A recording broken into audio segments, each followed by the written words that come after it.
every man who woke before the sun and carried the day alone, to every woman who gave herself fully to someone who was never fully present, this book was written for you. Not from a comfortable distance, but from the inside of what you are actually going through.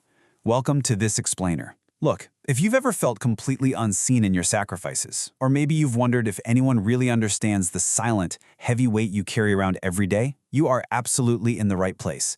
Today, we're taking a moment to validate those unseen struggles, and we're going to explore a really profound blueprint for personal restoration. Today, we are unpacking Akuchi Wilson's incredibly powerful source material, The Leader from Within. And let me tell you, this isn't just your standard collection of motivational thoughts. It's a genuine awakening. Together, we're going to trace what I like to call the hero's internal journey.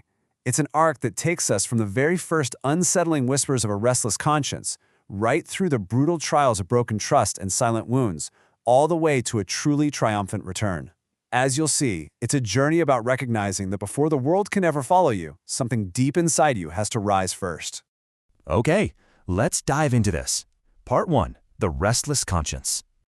So our journey starts with a call.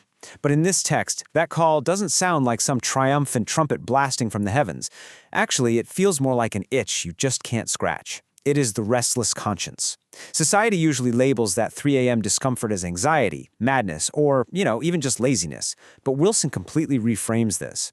Restlessness is actually the very first language of purpose. It's literally how genius announces itself before it has any words or a concrete plan. And here's the trap we fall into. If you try to suppress this feeling with noise or endless doom scrolling or whatever distractions you use, you don't actually kill the voice. You only delay it. And believe me, when it comes back so much louder. To really ground this concept, the text shares the story of a young guy named Amaka. Now, Amaka was 23, and he did everything exactly right. He finished school, got a certificate, went to church, and hunted for jobs with absolute relentless hunger. Yet, month after month, he faced total silence. All while watching his well-connected peers just glide into positions that he was completely overqualified for.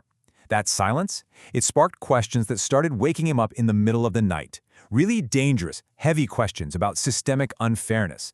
But here is the thing.